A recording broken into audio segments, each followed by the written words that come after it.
अमेरिकी think tank की report में खुलासा हुआ है कि चीन अपनी अंतर महाद्वीपीय बुनियादी ढांचे की रणनीति में बेल्ट एंड रोड इनिशिएटिव की कुछ परियोजनाओं को संभावित रूप से हथियारों से लैस कर सकता है।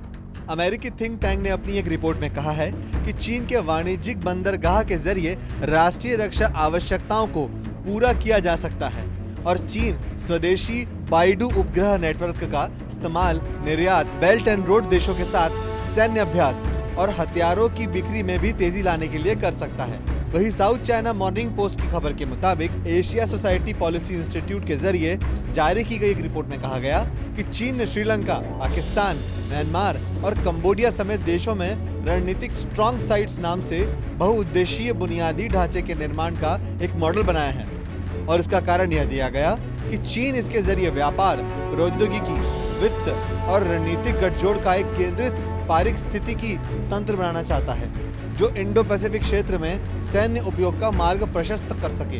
अमेरिकी थिंक टैंक की ये रिपोर्ट अमेरिका के पूर्व एशियाई और प्रशांत मामलों के पूर्व सहायक सचिव और अब न्यूयॉर्क थिंक टैंक के उपाध्यक्ष डेनियल रसेल के द्वारा सह लिखी गई है। इसमें बंदरगाहों का एक नेटवर्क पाकिस्तान के ग्वादर, कंबोडिया के कोह बंदरगाह समेत रिम नेवल बेस, श्रीलंका के हम्बनटोटा और म्यांमार के क्यूकफू को मिलाकर बनाने का जिक्र किया गया है। ये बंदरगाह चीन द्वारा फंड की गई साइट्स के रूप में पीपुल्स लिबरेशन आर्मी के मुताबिक काम कर सकते हैं।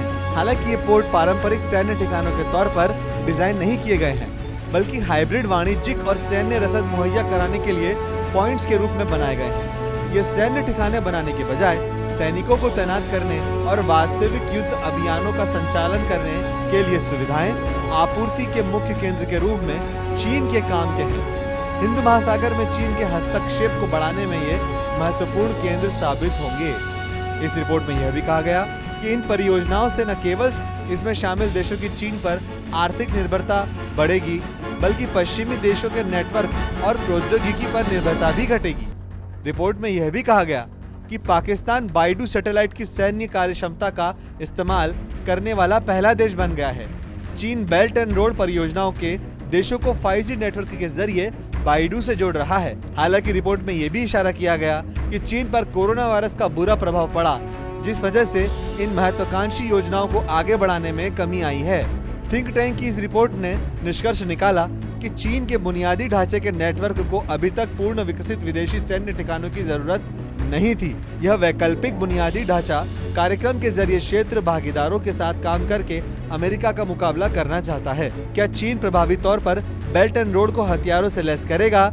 ये तो बीजिंग की पसंद पर निर्भर करेगा। ऐसे ही लेटेस्ट अपडेट्स के लिए सब्सक्राइब करना न भूलें TV9 भारतवर्ष। न्यूज़ टॉप 9 रोज सुबह 7 बजे और शाम 7 बजे सिर्फ TV9 भारतवर्ष पर।